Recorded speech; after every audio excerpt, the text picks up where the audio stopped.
Iran Israel যুদ্ধের মধ্যেই উদ্বেগ বাড়িয়েছে ট্রাম্পের এক অস্বাভাবিক বার্তা। জরুরি ভিত্তিতে ইরানিদের তেহরান খালি করার হুঁশিয়ারি দিয়েছেন ট্রাম্প।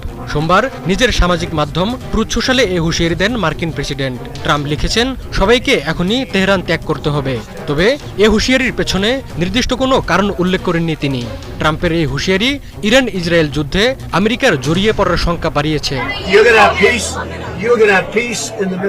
কানাডায় চলমান G7 সম্মেলন শেষ না করেই তড়িঘড়ি করে দেশে ফিরে যাচ্ছেন মার্কিন প্রেসিডেন্ট ডোনাল্ড ট্রাম্প। পূর্ব নির্ধারিত সূচি অনুযায়ী স্থানীয় সময় মঙ্গলবার একটি প্রেস কনফারেন্সে অংশ নেওয়ার কথা থাকলেও তিনি তাতে থাকছেন না। হোয়াইট হাউসের সিচুয়েশন রুমে আকস্মিকভাবে নিজের জাতীয় নিরাপত্তা পরিষদের সদস্যদের নিয়ে বৈঠক ডেকেছেন ট্রাম্প।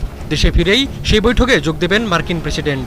সব মিলিয়ে ট্রাম্পের তৎপরতায় জোরালো হয়েছে আমেরিকার যুদ্ধে জড়িয়ে পড়ার গুঞ্জন। তবে আমেরিকা যেন এই যুদ্ধে জড়িত না হয় সেজন্য ইতিমধ্যে 8 জন সিনেটর ভেটো দিয়েছেন। আমেরিকার গ্রিন সিগন্যাল পেয়েই ইরানে নজিরবিহীন হামলা শুরু করে ইসরায়েল।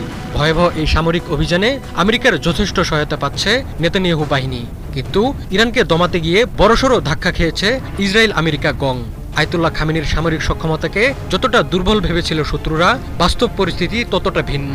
শুরুর ধাক্কা সামলে ইসরায়েলে ধ্বংসযজ্ঞ চালিয়ে যাচ্ছে ইরানি বাহিনী। মাঠের লড়াইয়ে ইসরায়েলের একার পক্ষে ইরানকে সামলানো অসম্ভব হয়ে পড়েছে। বিপদ টের পেয়ে এগিয়ে আসছে ইসরায়েলের সবচেয়ে বড় পৃষ্ঠপোষক আমেরিকা।